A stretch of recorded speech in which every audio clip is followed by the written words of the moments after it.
Good afternoon to all of you. आज मैं एक और सक्सेस स्टोरी के साथ आप लोगों के सामने आया हूं। मैं नवीन, जो कि हरियाणा जींद से हैं। मैं आप लोगों को मिलवाना चाहूँगा। इनका सिलेक्शन एसओ में, स्पेशलिस्ट ऑफिसर में यूनियन बैंक ऑफ इंडिया, और पीओ में भी यूनियन बैंक ऑफ इंडिया मिला है इनको। तो मैं इनकी गाथा, जो कि सक्सेस स्टोरी है, जो कि सुपर 50 गुरुकुल के स्टूडेंट हैं, प्रीलिम्स, मेंस और इंटरव्यू में इन्होंने क्या किया, एक एक स्टेप बाय स्टेप चलेंगे। पहले इनके इंट्रोडक्शन से आगे बढ़ते हैं। Congratulation Naveen. Thank you, sir. My name is Naveen Yadav. I hail from Jind district, Haryana, and I had pursued my masters in business administration from Kurukshetra University, and I am now currently selected in as a PO as well as SO in Union Bank of India in both of the posts. That's it about myself. Prelims के लिए नवीन आपने कब से तैयारी करना शुरू करा? Sir मैंने 1 जून 2021 से स्टार्ट किया सर। ओके। और प्रीलिम्स सर बेसिक क्लियर करने के बाद में मैंने स्टार्टिंग से ही मेंस के लिए तैयारी स्टार्ट कर दिया था, और उसके बाद में मैंने एक अटेम्प्ट दिया था, लेकिन मैं इंटरव्यू में और मेंस में कम नंबर होने का। सुपर 50 के बारे में आपको कब पता चला? सुपर 50 का सर मैं इंटरव्यू के लिए जब कंसीडर कर रहा था, मेरा फर्स्ट अटेम्प्ट के टाइम पे जब पता लगा था, और फिर मैंने जैसे ही मेरा रिजल्ट नहीं हुआ उसके बाद में राइट आफ्टर मैंने 3 अप्रैल को एग्जैक्टली मैंने ज्वाइन कर लिया था। 3 अप्रैल 2022 को नवीन ने सुपर 50 गुरुकुल ज्वाइन करा। Yes. तो प्रीलिम्स में हम लोग क्या क्या करते थे और आपको क्या क्या बेनिफिट हुआ प्रीलिम्स में? Yes. प्रीलिम्स में चलते हैं, फिर मेंस, फिर इंटरव्यू। प्रीलिम्स में मेरा मानना है कि कंसिस्टेंट प्रैक्टिस ज्यादा मायने रखती है बेसिक क्लियर करने के बाद में, लेकिन साथ में ही आपको मेंस की भी तैयारी करनी पड़ेगी। मेंस के लिए जीए, रीजनिंग और क्वांट थोड़ा थोड़ा करके अगर आप प्रैक्टिस करते रहेंगे, रीजनिंग में एक पजल डेली मेंस लेवल का, और साथ में ही क्वांट में एक डीआई। अगर स्टार्टिंग में प्री के टाइम से ही रखते हैं तो लेटर स्टेज में हमको डिफिकल्टी नहीं होती है उसको कवर अप करने में। बच्चों को प्री के लिए कुछ स्पीड्स बढ़ाने हो तो वो क्या कर सकते हैं? सर मैथ्स में सबसे पहले हमारा कैलकुलेशन स्पीड ज्यादा अच्छी होनी चाहिए, दोनों में ही काम आएगा वो, और कॉन्सेप्ट्स, बेसिक कॉन्सेप्ट्स क्लियर होने चाहिए। जहाँ तक मुझे लगता है कि डेली अगर हम लोग प्रीलिम्स का 5 पजल बनाते हैं, जब तक हमारा प्री क्लियर नहीं हो रहा है, और एक जैसे ही प्री क्लियर होने लग गया तो फिर हम लोग डेली उसमें 2 मेंस के पजल भी ऐड कर सकते हैं।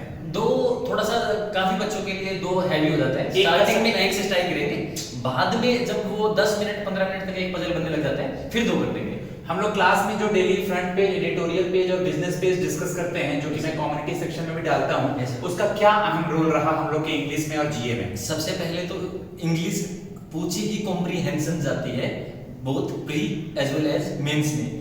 जितना ज्यादा कॉम्प्रीहेंशन स्किल्स हमारे अच्छे होंगे, मतलब समझने का जो उसने बोला है, जितना ज्यादा हम अच्छे से समझ पाएंगे उतना ज्यादा बेनिफिशियल है। ऊपर से वो हेल्प करेगा अगर आप सेंटेंस को आर्टिकल को जब पढ़ेंगे, अच्छे से पढ़ेंगे कैसे कि उसको हम समझने के लिए पढ़ेंगे कि उन्होंने 2 सेंटेंस को जोड़ा कैसे है, तो वो करते हुए हमारा सेंटेंस रीअरेंजमेंट बहुत ज्यादा स्पीड से अच्छा हो जाएगा। मतलब काफी बच्चों को सेंटेंस रीअरेंजमेंट में दिक्कत होती है, तो वो भी इम्प्रूव होगा सर।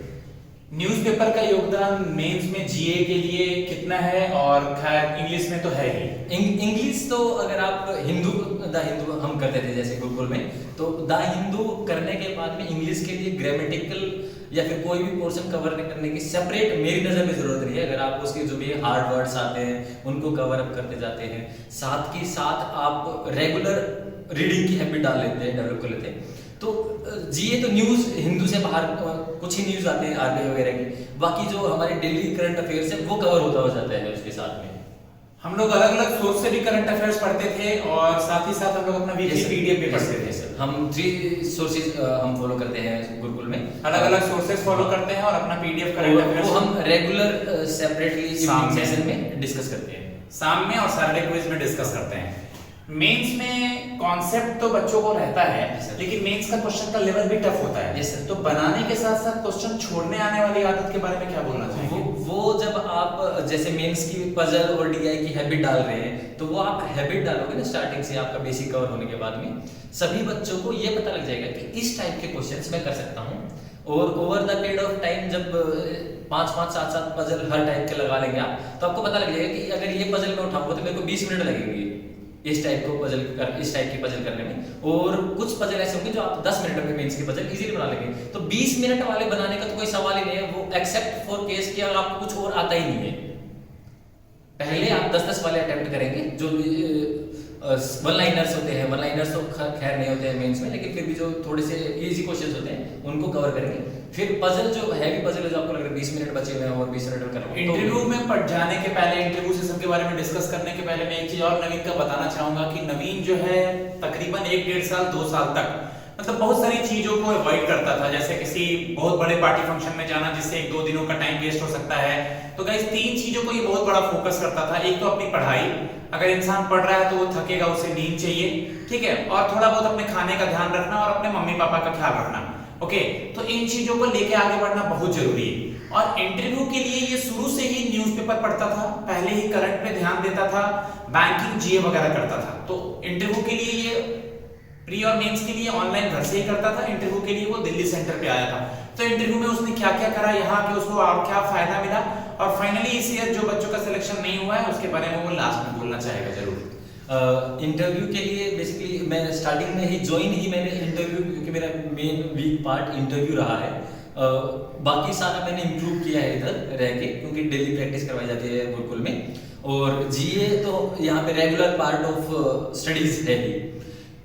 इंटरव्यू के लिए स्पेशली मैं आया इधर क्योंकि मेरे को लगता है कि घर से इंटरव्यू के लिए एटलीस्ट जो टीचर है वो नहीं देख पाएगा, तो पर्सनल इंटरेक्शन टीचर के साथ ज़्यादा जरूरी है। मैंने वो चीज़ यहाँ पे फील भी की है आने के बाद में, क्योंकि मेरा लास्ट ईयर 50-55 के अराउंड मार्क्स था और अब की बार मेरा 80+ है इंटरव्यू में दोनों में। तो वो एक ड्रास्टिक चेंज था। इवन मैंने फर्स्ट मॉक जब सर के साथ दिया था तो सर ने मेरे को डांटा भी था कि पहले भाई सर आप डिसाइड कर लीजिए कि आपको इंग्लिश में देना है हिंदी में देना है। मतलब it was a blunder totally. Okay, इस बार जो आपके फ्रेंड्स का नहीं हुआ है, जिनका हो गया वो तो बहुत खुश है, लेकिन जिनका नहीं हुआ है, जिनका आखिरी दरवाजा खुलने में थोड़ा टाइम लग रहा है, तो उनको आप क्या बोलना चाहेंगे?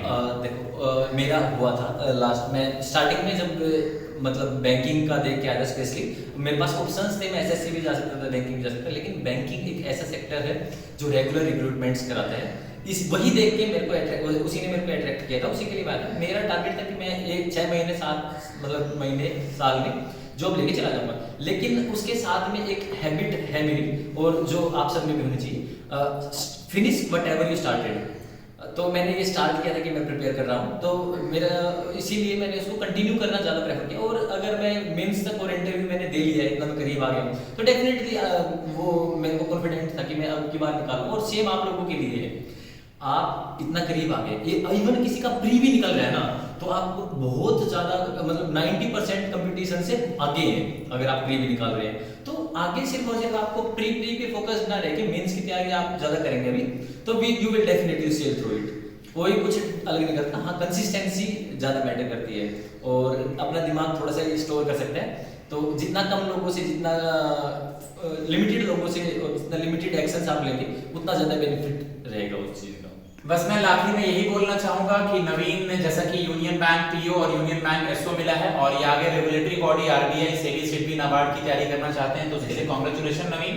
और गाइस आप लोग सुपर 50 में अगर आना चाहते हैं तो मेरा नंबर है 7503235358। मैं किसी को कोई जबरदस्ती नहीं करता, एक बार जिसकी कॉल आती है मैं समझा देता हूँ। कॉल पे ये भी कहता हूँ कि कल को मेरी तरफ से कॉल या मैसेज नहीं जाएगा अदर इंस्टीट्यूशंस की तरह। अगर आप आना है तो आप खुद मैसेज करेंगे, आपको खुद मुझे फॉलो करना पड़ेगा। तो ये एक डिफरेंट तरह का प्रोसीजर है जहां मैं नया बच्चा हर समय नहीं चाहता हूं, मैं चाहता हूं जो पुराना बच्चा है उसकी नौकरी लगे। तो उसमें से एक नवीन भी है। कांग्रेचुलेशन नवीन, आप बहुत ही आगे जाएंगे। Thank you.